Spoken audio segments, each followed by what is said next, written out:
स्थानीय तह निर्वाचनमा स्वतन्त्रले पाएको सफलतापछि युवा अनुहारहरू संघीय निर्वाचनमा समेत प्रतिस्पर्धा गर्ने तयारीमा। केही युवाको प्रचार समेत सुरु। स्थानीय चुनावमा आफ्नो दल पहिलो भएको नेपाली कांग्रेसको दावी। धान रोपाइका लागि असार पहिलो सातादेखि मल उपलब्ध हुने सरकारको भनाई। कृषि मन्त्रालय भन्छ 2 लाख टन मल खरिदको प्रक्रिया अघि बढेको छ।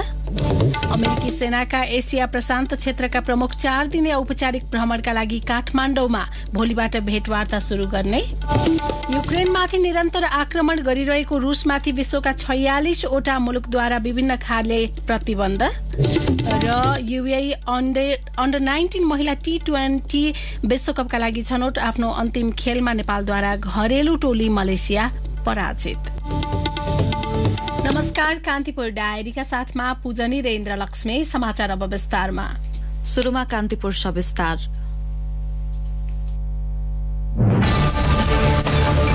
कान्तिपुर सविस्तार। स्थानीय तह निर्वाचनपछि संघीय निर्वाचनमा पनि स्वतन्त्र र युवा उम्मेद्वारीको बहस शुरू भएको छ। राजनीतिक र सामाजिक दृष्टिकोणले समेत निकै अर्थ राख्ने काठमाडौँ महानगर र धरान उपमहानगरपालिका जस्ता क्षेत्रमा स्वतन्त्र र युवा अनुहार आएपछि संघीय निर्वाचनमा युवाहरूको आकर्षण बढ्दो छ। केही युवाहरूले आगामी चुनावका लागि प्रचार शुरू गरिसकेका छन्। सामाजिक सञ्जाल र सड़कबाट विभिन्न एजेण्डा उठाइरहेका युवाहरू अब संसदमै प्रवेश गर्ने चाहना बोकेर संघीय निर्वाचनमा होमिने तयारीमा लागेका हुन्। स्थानीय तह निर्वाचनमा काठमाडौँ महानगरमा बालेन शाह र धरान उपमहानगरमा हर्क साम्पाङको उदयले स्वतन्त्र उम्मेद्वारीको बहसलाई व्यापक बनाएको छ। राजनीतिक नेतृत्व प्रतिको असन्तुष्टि र राज्य संयन्त्र प्रतिको वितृष्णा पछिल्लो समय बढ्दो छ। सँगै स्थानीय तहको निर्वाचनमा सक्रिय सहभागिता जनाएका युवाहरूको ध्यान अब संघीय निर्वाचनमा केन्द्रित देखिन्छ। पुकार बम, रञ्जु दर्शना, मानुषी यामी भट्टराई जस्ता युवाहरू काठमाडौँका विभिन्न निर्वाचन क्षेत्रबाट उम्मेद्वारी दिने तयारी गरेका छन्। संघीय चुनावमा काठमाडौँबाट प्रतिस्पर्धा गर्न उम्मेद्वारी दिने घोषणा गरेका पुकार बम सड़कमा बसेर बोलेको जनताको आवाजलाई सदनबाट पूरा गर्ने बताउँछन्। राजनीतिलाई सफा गर्न संसदमा युवाहरूको हस्तक्षेप आवश्यकता रहेको उनको भनाइ छ। अब जुन खालको आवश्यकता छ नेपालको राजनीति, त्यसमा चाहिँ सक्षम युवाहरूको सशक्त हस्तक्षेप चाहिँ अबको संसदमा हुनै पर्छ। किनभने तपाईको वर्षौं त्यही पुरानै त्यो तपाईँ नेताहरू पुरानै तपाईको प्रवृत्ति पुरानै पुस्ताहरू भएको हुनाले यसपालि नयाँ पुस्ताले एकदम सशक्त हस्तक्षेप गर्नुपर्छ भनेर यो जुन निरन्तर 17 सालदेखिको म आफै पनि चुनावमा उड्दै गर्दाखेरि त्यसैको निरन्तरता हो। र अबको जुन पालो तपाईँ बालेनजी लगायतको एक खालको लहर आएको छ। त्यसपछि तपाईँको हाम्रो हर्कजीको छ। पहिले हामी विगतमा जुन गरेको कामहरू छ त्यसको उपलब्धिहरूलाई अगाडि बढाउँदै सशक्त रूपमा अबको संसदमा चाहिँ नयाँ पुस्ता आउनुपर्छ। राजनीतिक दललाई सधैँ गाली गर्ने अनि आफ्नो सपना विदेशमा मात्रै देख्ने भन्दै आलोचित युवा पुस्ता पछिल्लो समय दलीय राजनीति भन्दा पृथक रूपमा देखिन थालेका छन्। भाषण र चुनावमा गर्ने महत्वाकांक्षी घोषणा व्यावहारिक कार्यान्वयनमा नआउँदा पनि युवाहरूलाई राजनीति प्रति नै वितृष्णा जाग्ने गरेको राजनीतिक विश्लेषकहरू बताउँछन्। सधैँजसो एउटै नेतृत्व र पूरा हुनै नसक्ने खालको भाषण र चुनावी घोषणाबाट आजित युवा पुस्ताले आफ्नो भविष्य आफै खोज्न थालेको बताउँछन् राजनीतिक विश्लेषक डाक्टर उमानाथ बराल। इलेक्सन भनेको त परिवर्तन गर्ने हो नि त। अब अहिले कायम चाहिँ नेतृत्व नभए अर्को नेतृत्व आउँछ, त्यसपछि अर्को आउँछ, त्यो कुरा हो। तर त्यो भएन। अब नेपालमा सधैँ एउटै नेतृत्व अविच्छिन्न रहिरहने, अब न उसले केही कन्ट्रिब्युट केही योगदान गर्न सक्ने, न त चाहिँ आफ्नो पद छोडेर नयाँलाई चाहिँ अवसर दिने, त्यो नभएको हुनाले नै स्पेस खाली रहेको जस्तो लाग्यो। त्यो स्पेस पूर्ति गर्नलाई युवा जमातबाट परिवर्तनको लागि केही अब नै आफै उठ्नुपर्छ, आफै निर्णय लिनमा जानु पर्यो र त्यसको चाहिँ कार्यान्वयनमा आफै लागि पर्न पर्यो भन्ने अपेक्षा अथवा त्यही अभिलाषाले नै यो गर्न खोजेको देखिन्छ।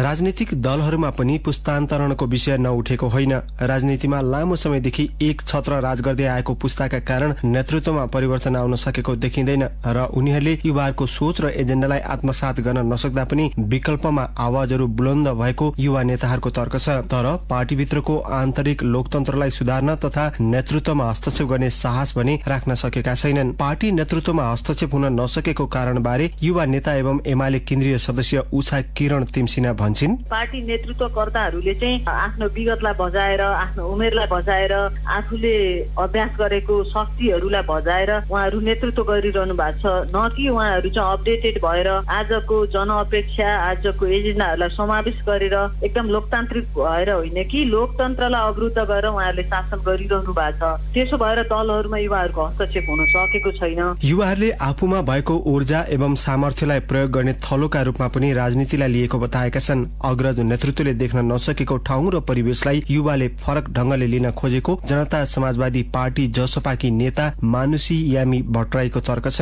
यद्यपि युवाको आगमनलाई दलीय प्रणाली भन्दा बाहिर गएर सोच्नु गलत हुने उनको तर्क छ। व्यक्ति केन्द्रित हुनु चाहिँ सजिलो देखिन्छ कि, जुन चाहिँ गलत पनि हो। हाम्रो पार्टी प्रणालीहरू एकदम नेतृत्वमुखी, एकदम शक्ति केन्द्रित, व्यक्ति केन्द्रित भएको हुनाले त्यसलाई चाहिँ अलि संस्थागत ढंगबाट सामूहिक रूपमा नयाँ खालको डेमोक्रेटिक प्र्याक्टिस गर्ने, डेमोक्रेटिक इन्स्टिट्युसनहरू हाम्रै पार्टीभित्र निर्माण गर्ने कार्यमा हामी सबैजना लाग्नुपर्ने हो। तर पार्टी भित्रकै संरचनाहरू चाहिँ मुख्य गरी यसमा बाधक भइरहेका छन्। त्यसकारण व्यक्तिले गर्ने पहल अथवा व्यक्ति नेता विरुद्ध हुने पहलहरू भन्दा पनि हामीले चाहिँ अलि लोकतान्त्रिक पद्धतिहरू निर्माण गर्नमा नै बढी मेहनत गर्नुपर्ने हो। त्यसमा चाहिँ अलिकति कमजोरी भइरहेको अवस्था हो। सडकमा पोखिने र त्यसले उठाउने एजेन्डाले बेला बखत दलहरूलाई नराम्ररी झस्काउने गर्छ। बालेन र हर्कहरूको उदयले पनि यो पटक राजनीतिक नेतृत्वलाई राम्रैसँग झस्काएको छ। लोकतन्त्रको विकल्प लोकतन्त्र नै हुने भए पनि दलको नेतृत्वमा भने उनीहरूको विकल्प छ भन्ने सन्देश स्थानीय तह निर्वाचन परिणामले केही हदसम्म दिएको विश्लेषण भएका छन्। युवाहरूले देखाएको परिवर्तनको सपना र चाहनालाई अंगीकार नगर्ने हो भने दलहरू बिस्तारै कमजोर बन्दै जान्छन् भन्ने सन्देश स्थानीय तह निर्वाचनमा स्वतन्त्र उम्मेद्वारले पाएको जनमतले देखाएको छ। रेडियो कान्तिपुरका लागि अनिल परियार। कान्तिपुर सविस्तार।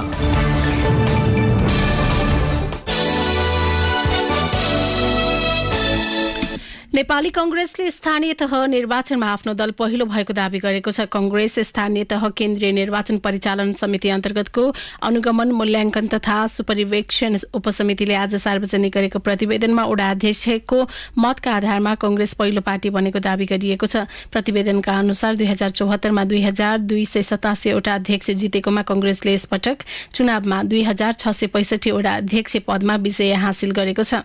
त्यस्तै 2074 सालमा कंग्रेसले प्रमुख र अध्यक्षतर्फ 266 अर्थात करिब 35% मात्रै स्थान जित हासिल गरेकोमा यसपटक भने 44% अर्थात 329 स्थानमा जित हासिल गरेको प्रतिवेदनमा उल्लेख छ। यस्तै उपप्रमुख तथा उपाध्यक्षतर्फ अघिल्लो निर्वाचनमा 223 स्थानमा विजय हासिल गरेकोमा यसपटक करिब 300 स्थानमा विजय हासिल गरेको जनाइएको छ। त्यस्तै 2606 जना महिला सदस्य, 2551 दलित महिला सदस्य, 5307 खुला सदस्यले विजय हासिल गरेको प्रतिवेदनमा उल्लेख छ। यसैबीच सो उपसमितिले स्थानीय तहको निर्वाचनको नतिजालाई आधार मानेर प्रदेश र संघीय चुनावमा गठबन्धनलाई अगाडि बढाउने विषयमा गम्भीर समीक्षा सहित रणनीतिक रूपमा निर्णय गर्नुपर्ने सुझाव दिएको छ। समितिको प्रतिवेदनमा चुनावी नतिजालाई लिएर गठबन्धनका दलहरू बीच आपसमा र सम्बन्धित दलभित्र असन्तुष्टि देखा परेको उल्लेख छ। निर्वाचनमा 753 स्थानीय तहमध्ये 324 वटा स्थानमा सत्तारूढ दलबीच गठबन्धन भएको थियो।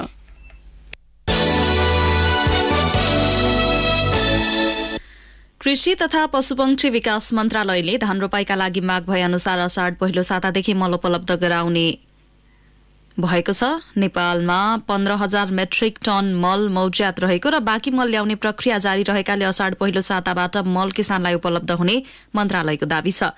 मन्त्रालयका प्रवक्ता प्रकाश कुमार सञ्जेलले करिब 2 लाख मेट्रिक टन मल ल्याउने प्रक्रिया अघि बढेको बताउनुभयो। मल खरिद प्रक्रियाबारे जानकारी दिँदै प्रवक्ता सञ्जेल 15,000 मेट्रिक टनको हाराहारीमा मल अहिले मौजतमा रहेको छ। अब हामीले ग्लोबल टेन्डरबाट साल ट्रेडिङ कर्पोरेसनले खरिद प्रक्रिया अगाडि बढाएको डिएपी 22,000 मेट्रिक टन र युरिया 20,000 मेट्रिक टन चाहिँ यो महिनाको अन्तिम र असारको पहिलो हप्तासम्ममा प्राप्त हुन्छ। यसरी 42,000 मेट्रिक टन यो ग्लोबल टेन्डर विधिबाट साल ट्रेडिङले खरिद गरेको मल आइपुग्छ भने कृषि सामग्री कम्पनी लिमिटेडले टेन्डर गरेको मध्ये 50,000 metric ton, 30,000 metric ton urea र 20,000 मेट्रिक टन डिएपी चाहिँ असारको दोस्रो हप्ताबाट प्राप्त हुने क्रम सुरु हुने भनेर त्यो कम्पनीबाट जानकारी हामीलाई प्राप्त भएको छ। र नेपाल सरकार र भारत सरकार बीच जुन G2G विधिबाट मल आयात सम्झौता भयो त्यो अनुसार हाम्रो असारको मसान्तसम्म 50,000 मेट्रिक टन युरिया र 30,000 मेट्रिक टन डिएपी गरी 80,000 मेट्रिक टन चाहिँ यो G2G विधिबाट मल असारको मसान्तसम्म प्राप्त हुने गरी तयारी भइरहेको छ। यसरी अब समग्र विश्लेषण गर्दा हाराहारीमा 1,80,000 देखि करिब 2 लाख मेट्रिक टनसम्म रासायनिक मलको व्यवस्थापनको लागि मन्त्रालय र दुईटा कम्पनीहरू मार्फत मल आयातको प्रक्रिया अगाडि बढिरहेको हुनाले आगामी धान सिजनको लागि असारको पहिलो सातामा नै माग भए जतिको परिमाण उपलब्ध हुन सक्छ। नेपालमा धान रोपाइका लागि मात्रै वर्षेनी 1,50,000 मेट्रिक टन मल आवश्यक पर्ने मन्त्रालयले जनाएको छ। अमेरिकी सेनाका एसिया प्रशान्त क्षेत्रका प्रमुख चार्ल्स ए फ्लिन 4 दिने औपचारिक भ्रमणका लागि काठमाडौँ आइपुग्नु भएको छ। प्रधानमन्त्री शेरबहादुर देउबा र प्रधान सेनापति प्रभुराम शर्माको अमेरिका भ्रमणको गृहकार्य भइरहेका बेला अमेरिकी जनरलको नेपाल भ्रमणमा आउनुभएको हो। फ्लिनले सैनिक मुख्यालय जंगी अड्डाको भोलि भ्रमण गर्ने कार्यक्रम छ। सैनिक मुख्यालयमा जनरल फ्लिनलाई नेपाली सेनाको एक टुकडीले सम्मान गर्नेछ। त्यसपछि प्रधान सेनापति शर्मा र जनरल फ्लिन बीच द्विपक्षीय सैन्य सहयोगबारे भेटवार्ता हुनेछ। नेपाल भ्रमणमा रहँदा उहाँले राष्ट्रपति विद्यादेवी भण्डारी र प्रधानमन्त्री शेरबहादुर देउबासँग शिष्टाचार भेटवार्ता गर्ने कार्यक्रम तय भएको छ। उहाँले शनिबार माउन्टेन फ्लाइट गर्ने कार्यक्रम समेत छ। उहाँ सगरमाथा आधार शिविर जाने तयारी समेत रहेको बताइएको छ। कान्तिपुर डायरीमा अब ब्रेकको पालो। ब्रेकपछि कान्तिपुर डायरीमा अब बाँकी प्रसंग। नुवाकोटको बन्चरे डाँडाका स्थानीयले काठमाडौँ महानगरको फोहोर फाल्न अवरोध गरेपछि शहरी विकास मन्त्रालयले स्थानीय प्रतिनिधिसँग भोलि वार्ता गर्ने भएको छ। फोहोर फाल्ने विषयमा सम्बन्धित पालिकाका जनप्रतिनिधिसँग सहमति गरे पनि स्थानीयले आफूहरूको माग सम्बोधन नभएको भन्दै फोहोर फाल्न अवरोध गर्दै आएका छन्। गत मंगलबार प्रहरी परिचालन गरेर महानगरले फोहोर फाले पनि हिजो झडपकै स्थिति सृजना भएपछि फोहोरका गाडी काठमाडौँ फर्किएको थियो। यसै सन्दर्भमा हामीले शहरी विकास मन्त्री कुमारी झाँक्रीलाई भोलि के विषयमा वार्ता गर्दै हुनुहुन्छ भनेर सोधेका छौं। नयाँ जनप्रतिनिधि आइसके पछाडि फोहोर फाल्ने सन्दर्भमा अवरोध भएपछि उहाँहरूसँग पनि ती पुराना निर्णयहरूलाई फेरि पुनर्ताजगी गर्दै केही सम्झौता गरेर सहमति गरेर कार्यान्वयनमा अगाडि गइयो। अब स्थानीय तहका बन्चरे डाँडाको प्रभावित क्षेत्रको नगरपालिका धुनीबेसी र ककनी गाउँपालिकाका जनप्रतिनिधिहरूलाई राखेर सांसदहरूलाई राखेर गरेको सहमति फेरि स्थानीय तहले मान्दैनन् भनेर अगाडि बढेर फोहोर जान सकेन। त्यो कारणले एकातिर यो स्थिति छ, अर्कोतिर बन्चरे डाँडामै फोहोर खसाउने भन्दा डेडिकेटेड शहरी विकास मन्त्रालयबाट हामीले हाम्रो टोलीलाई प्राविधिक टोली राखेका छौँ, एक्सकाभेटरहरू राखेका छौँ, सबै थोक सामग्रीहरू राखेर बस्दा पनि फेरि महानगरपालिकाले लिएर सिसडोलमै फोहोर खसाइदियो। त्यसले अर्को समस्या सिर्जना गर्यो। त्यही कारणले भोलि ल अब कोसँग वार्ता गर्न पर्ने हो, टोलका सरोकारवाला जम्मै छ। जनप्रतिनिधि नमान्ने भएपछि अब म प्रत्येक व्यक्तिसँग पनि वार्ता संवाद गर्नुपर्छ भने पनि गर्ने भनेर भोलि बिहान मन्त्रालयमा यहाँ हाम्रा लाइन मिनिस्ट्रीको सबै सरोकारवालाहरू, काठमाडौँ महानगरपालिका, ललितपुर महानगरपालिका र उपत्यकाका अरू फोहोर लाने नगरपालिकाहरू, काठमाडौँका जनप्रतिनिधिहरू, नुवाकोट र धादिङका जनप्रतिनिधिहरू र सरोकारवाला व्यक्तिहरू राखेर छलफल गर्ने। उहाँहरूले होइन फोहोर काठमाडौँमै राख्ने, नफाल्ने भन्नुभयो भने पनि त्यही गर्ने, लाने भन्नुभयो भने पनि लाने। अब के गर्नुहुन्छ? अब व्यक्तिलाई नै सम्बोधन गरेर जान पर्यो भनेर लाग्न पर्ने अवस्था आएपछि लान पर्यो। मन्त्रीज्यू, अब एक खालको सम्झौता भइसकेको छ भनेर यहाँले नै भन्दै हुनुहुन्छ होइन? त्यो सम्झौताको बावजुद पनि किन त्यहाँ बन्चरे डाँडाका स्थानीयले चाहिँ अवरोध गरिरहेका छन् त अहिले? के यो पनि राजनीतिक रूप लिएको हो? भोलि मैले उहाँहरूसँग छलफलै गर्न बोलाइसकेपछि यसको बिहाइन्ड यिनको कथाहरू आज सार्वजनिक हिसाबले भन्दिनँ। कुनै दिन तपाईँहरू जस्तो साथीहरूलाई, मिडिया कर्मीलाई, सबैलाई, देशवासीलाई नै भन्नेछु, सबै समस्याहरू समाधान गरेर पनि स्थायी रूपमा फोहोर मैला विसर्जन भयो भने केही मान्छेहरूको अब यो सुतिखती बन्द हुन्छ भनेर पनि यो काम अवरोध गरेका छन्। अब त्यसका लागि यो छलफल हो। कोही दलको झन्डामा, कोही क्लबको झन्डामा, अब वाटेभर यो जम्मै कुरा सम्बोधन गरेर नगरी जान नसकिने हो भने ठिक छ, जाउँ भन्ने हिसाबले छलफल गरेको यो। तर पनि नयाँ नयाँ मागहरू तेर्साएर, नयाँ नयाँ कुराहरू तेर्साएर, पुराना सम्झौताहरूमा पनि जस्तो कुनै कामहरू त 2 वर्ष लाग्छ काम सम्पन्न गर्नको लागि।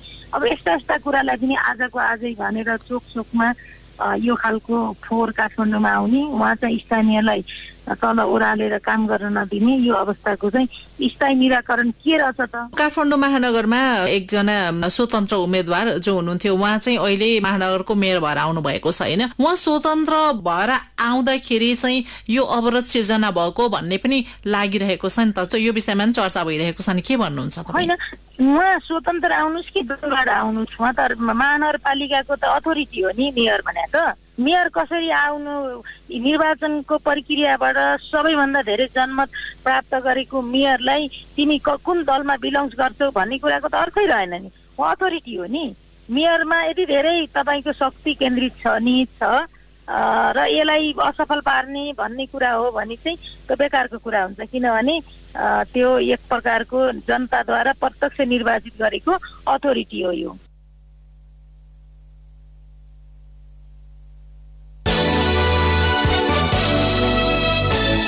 वर्षेनी विपदजन्य घटनामा धेरैले ज्यान गुमाउने गरेका छन्। यस्ता विपदसँग सतर्कता अपनाउन सूचना प्रणाली जडान गरिएका हुन्छन्। तर दोलखामा पहिरो र बाढीबारे जानकारी लिन जडान गरिएका सूचना प्रणालीका सामग्री बिग्रेर थन्किएका छन्। एक रिपोर्ट। दोलखाको कालिन्चोक गाउँपालिका 9 सुन्द्रावतीको थामी बस्तीमा 5 वर्ष अघि पहिरो सूचना प्रणाली जडान गरियो। नेपालकै पहिलो र नमुनाका रूपमा जडान गरेको सूचना प्रणालीको साइरन एक पटक बज्यो, त्यसपछि थन्किएको छ। पहिरोको उच्च जोखिममा रहेको थामी बस्तीमा संयुक्त राष्ट्र संघको खाद्य तथा कृषि संगठन FAO र भू संरक्षणको सहकार्यमा नमुनाका रूपमा जडान गरेको पहिरो सूचना प्रणाली अहिले बेकामै छ। यति मात्र होइन, यसका उपकरण कहाँ छन्? स्थानीय बेखबर छन्। स्थानीय माइला थामी र बिर्खबहादुर थामी। साइरन त्यो मैले त हेर्न गइनँ, साइरन चाहिँ लगाएको थियो त राखेको छ भन्न भन्थ्यो। गणेश थामीले तार चुडिएछ बजेन छ भन्न भन्थ्यो। अहिले कहाँ छ त? अहिले थाहा छैन कहाँ लग्यो, कहाँ के गर्यो, मलाई चाहिँ थाहा छैन। साइरनहरू चाहिँ खै थियो त्यहाँ समय चाहिँ हामीलाई त याद भएन, कति बेला आयो थाहा छैन। त्यो चाहिँ थाहा छैन। त्यो साइरनको सामानहरू चाहिँ कहाँ गयो, कहाँ कसले लगेर चाहिँ कोसँग छ थाहा छैन। सुन्द्रावतीको थामी बस्तीको सिरानमा पहिरोको सूचना प्रणाली राखिएको थियो, जस अन्तर्गत पहिरो जान सक्ने स्थानमा सेन्सर गाडिएका थिए। यस्तै वर्षा नाप्ने यन्त्र पनि जडान गरिएको थियो। जमिन चलमलाएमा साइरन बज्ने र स्थानीयलाई भाग्ने अवसर मिल्ने गरी यो प्रणाली जडान गरिएको थियो। तामाकोशी नदीमा बाढी आएमा जानकारी दिन जडान गरिएका साइरन पनि द्वन्द्वकालमै हराए। विपदबाट जोगाउन दाताले जडान गरिदिएका यस्ता सूचना प्रणालीको संरक्षण नगर्दा वर्षेनी धेरैले ज्यान गुमाउनु परेको बताउनुहुन्छ अधिकारकर्मी उद्धव पोखरेल। महत्त्वपूर्ण पक्ष हो राज्यले चाहिँ नागरिकको ज्यानको र धनको संरक्षण गर्नुपर्ने राज्यको जिम्मेवारी हो। तर राज्य यसप्रति राज्यको सरकारको ध्यान भएको छैन। जिम्मेवार निकायले एकपटक पनि दोलखामा कुन स्थानमा कस्ता सूचना प्रणाली जडान भएका छन् र तिनको अवस्था कस्तो छ भनेर जानकारी समेत लिएका छैनन्। जोखिमपूर्ण बस्तीमा यस्ता सूचना प्रणाली जडान गरे पनि त्यसको संरक्षण कतैबाट हुन नसक्दा बाढी र पहिरोको उच्च जोखिम क्षेत्रका बासिन्दा थप जोखिममा परेका छन्। दोलखामा विपद सूचना प्रणाली नराखिँदा जोखिम क्षेत्रका बासिन्दाले वर्षेनी ज्यान गुमाउने गरेका छन्। रेडियो कान्तिपुरका लागि केदार शिवाकोटी, दोलखा। कान्तिपुर डायरीमा अब सुर्खेत डायरीको पालो। सुर्खेत डायरीबाट चाँदनी कठायतको नमस्कार। पश्चिम सुर्खेतको समृद्धिसँग जोडिएको बेतन कर्णाली अर्ध जलाशय युक्त जलविद्युत आयोजना निर्माण पूर्वका कामले तीव्रता पाएको छ। विस्तृत परियोजना प्रतिवेदन DPR को काम सकिएसँगै आयोजना निर्माण पूर्वका कामले तीव्रता पाएको हो। 439 मेगावाट क्षमताको सो जलविद्युत आयोजनाको निर्माण अबको 5 वर्षमा सक्ने लक्ष्य राखिएको छ। सुर्खेतको वीरेन्द्रनगर नगरपालिकाले नगरवासीको निशुल्क स्वास्थ्य बीमादेखि शैक्षिक कोष स्थापना गर्ने सम्मका निर्णय गरेको छ। कार्यपालिकाको पहिलो बैठकले गरेका विभिन्न 17वटा निर्णयहरू नगरपालिकाले पत्रकार सम्मेलन मार्फत सार्वजनिक गरेको हो। नगरपालिकाले निशुल्क स्वास्थ्य बीमा कार्यक्रमलाई प्राथमिकताका साथ कार्यान्वयन गर्ने जनाएको छ भने ज्येष्ठ नागरिक तथा गर्भवती महिलाहरूका लागि निशुल्क एम्बुलेन्स सञ्चालन गरिने जनाइएको छ। कर्णाली र सुदूरपश्चिम प्रदेशलाई जोड्ने दोस्रो पक्की पुल सञ्चालनको तयारीमा छ। सुर्खेतको चौकुने गाउँपालिका 10 र कैलालीको मोहन्याल गाउँपालिका 6 लाई जोड्ने गरी निर्माण थालिएको सड़क पुलको काम अन्तिम चरणमा पुगेको हो। निर्माणको काम 15% बाँकी रहे पनि सवारी साधन भने सो पुलमा सञ्चालन गर्न सकिने निर्माण कम्पनीका प्रतिनिधि धर्म खनालले जानकारी दिनुभयो। सुर्खेतको बडाहाताल गाउँपालिका वडा नम्बर 8 को वडा कार्यालयमा लागेको ताला नखोली नयाँ कार्यालय उद्घाटन गरिएको छ। गाउँपालिकाको वडा नम्बर 4 बडीचौरमा 5 वर्षदेखि सञ्चालित वडा कार्यालय आफ्नै वडाबाट सञ्चालनमा आएको हो। बडाहाताल 8 दमारमा वडा कार्यालय उद्घाटन गरिएको छ। 2074 मा स्थानीय तहको निर्वाचन भएदेखि वडा नम्बर 8 को कार्यालय छिमेकी वडा नम्बर 5 बडीचौरमा सञ्चालन हुँदै आएको थियो। हाल नयाँ जनप्रतिनिधि आएसँगै वडा कार्यालय पनि आफ्नै भूगोलमा सारिएको हो। हवस् त सुर्खेत डायरी आजलाई यति नै। चाँदनी कठायत बिदा हुन्छु। नमस्कार। कान्तिपुर डायरीमा पुनः ब्रेकको पालो। ब्रेकपछि अब आर्थिक प्रसंग। माथिल्लो तामाकोसीपछि दोस्रो ठूलो आयोजनाका रूपमा रहेको वेतन कर्णाली जलविद्युत आयोजनाको निर्माण कार्य अघि बढेको छ। कर्णाली सञ्चयकर्ता हाइड्रो पावर कम्पनी लिमिटेड परियोजनाका अनुसार पश्चिम सुर्खेत र अछाम जिल्लाको सिमानामा बन्ने अर्ध जलाशय युक्त जलविद्युत आयोजनाको अहिले वातावरणीय प्रभाव मूल्याङ्कनको काम भइरहेको छ। वातावरणीय प्रभाव मूल्याङ्कन कार्यको जिम्मेवारी परामर्शदाता एनईए इन्जिनियरिङ कम्पनी लिमिटेडले पाएको छ। चौथो कारोबार दिन आज नेप्से घटेको छ। हिजो 60 अंकले बढेको बजार आज 17.64 अंकले घटेर 2062.80 बिन्दुमा पुगेको हो। यस्तै ठूला कम्पनीहरूको मापन गर्ने सेन्सिटिभ परिसूचक 4.1 अंकले घटेर 396.36 बिन्दुमा पुगेको छ। आज कुल कारोबारमा आएका 229 वटा कम्पनीहरूले 41,56,104 किता खरिद बिक्री हुँदा 1,47,26,90,554 रुपैयाँ कारोबार भएको नेपाल स्टक एक्सचेन्जले जनाएको छ।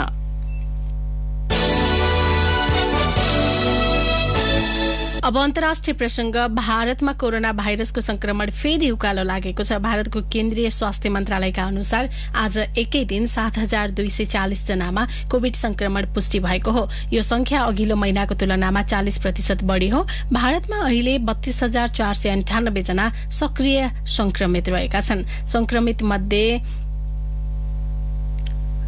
पछिल्लो 24 घण्टामा मात्र 8 जनाको मृत्यु भएको बताइएको छ। सबैभन्दा बढी महाराष्ट्र र केरलामा संक्रमण दर बढी छ।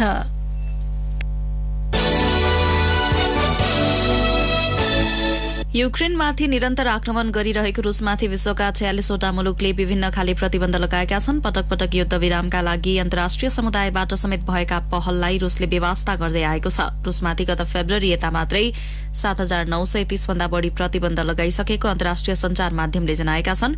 रुसको अडानका कारण विश्वका कयौं मुलुक खाद्य संकटतर्फ धकेलिँदै गएको र विश्व अर्थतन्त्रमा ठूलो असर पर्ने भन्दै अन्तर्राष्ट्रिय वृत्तले रुसमाथि कड़ा र दबावमूलक नीति लिइरहेका छन्। यसैबीच रुस र टर्कीले युक्रेनी अन्न निर्यातका लागि अनुमति दिन ब्ल्याक सीमा सुरक्षित कोरिडोरको लागि समर्थन जनाएका छन्। तर युक्रेनका राष्ट्रपति भोलोदिमिर जेलेन्स्कीले भने सो प्रस्तावलाई विश्वासयोग्य नभएको भन्दै अस्वीकार गर्नुभएको छ।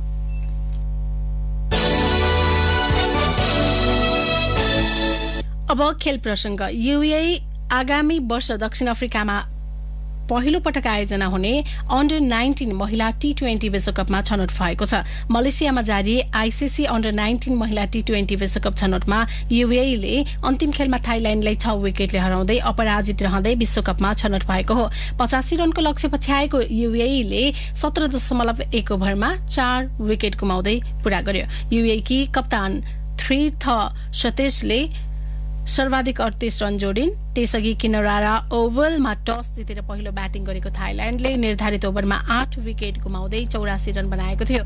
6 टोली सहभागी प्रतियोगिताको शीर्ष स्थानमा रहँदै यूएई 5 खेलमा 5 जितका साथ विश्वकपमा छनौट भएको हो। यसैबीच छनौट अन्तर्गत नेपालले आफ्नो अन्तिम खेलमा घरेलु टोली मलेसियालाई 25 रनले पराजित गर्दै जित हात पारेको छ। नेपाल विश्वकप छनौटबाट भने बाहिरिसकेको छ। जितका लागि 87 रनको लक्ष्य पछ्याएको मलेसियाले निर्धारित ओभरमा 4 विकेट गुमाउँदै 61 रन बनायो। नेपालकी कप्तान कृतिका मरासिनीले 2 तथा मनिषा कुमारी उपाध्यायले 1 विकेट हात पारिन्। यसअघि टस जितेर ब्याटिङ गरेको नेपालले निर्धारित ओभरमा 7 विकेटको क्षतिमा 86 रन बनाएको थियो। नेपालले पहिलो खेलमा कतारलाई 79 रनले हराउँदा दोस्रो खेलमा यूएईसँग 10 विकेटले पराजित भएको थियो। यस्तै तेस्रो खेलमा भुटानलाई 4 विकेटले पराजित गर्दा चौथो खेलमा थाइल्याण्डसँग 49 रनले पराजित भएपछि नेपालको विश्वकप खेल्ने सपना समाप्त भएको थियो।